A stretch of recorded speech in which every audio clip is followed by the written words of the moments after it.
Assalamualaikum and welcome again sa Amer TV. So ang pag-uusapan natin ngayon ay tungkol sa ating nakita dito sa ating Facebook account. So as you can see, nag-post na ang COMELEC about dun sa issue na no national ID, no vote. So sabi dito is may nag-post kasi guys na hindi daw pwede bumoto yung mga walang national ID.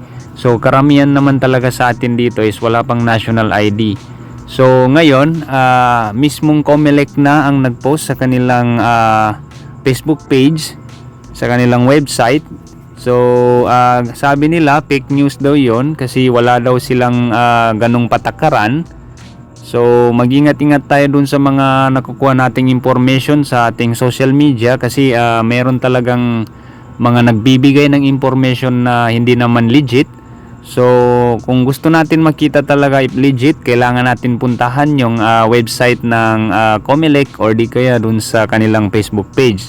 Okay, so karamihan talaga is walang national ID. So hindi talaga makakaboto kung ito yung susundin natin. So since this is fake news, so walang katotohanan to guys, again. And then ang kailangan lang talaga is yung ating voters ID. Basta may voters ID tayo guys, pwede tayong bumoto kahit saan. Okay? So wag tayo maniwala dun sa mga nakikita natin sa ating social media kasi hindi lahat ng nakikita natin dun is totoo or legit. Karamihan talaga is fake news. Okay? So ito yung post ng COMELEC.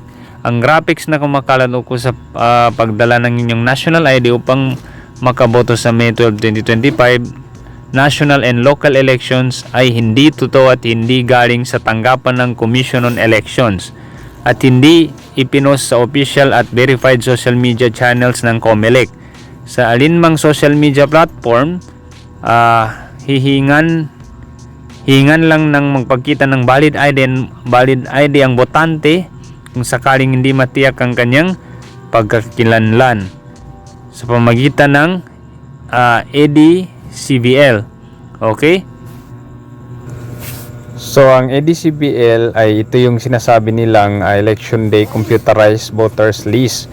So pag hindi dala ng voters yung kanyang ID, so pwede natin siya i-check dun sa EDCBL. So doon sa mga walang voters ID, hindi pa nakatanggap ng voters ID, so pwede kayo bumoto kasi nandun naman yung EDCBL, yung Election Day Computerized Voters List. So makikita naman yung pangalan nyo doon. So makikita din kung anong polling place kayo and then yung precinct number.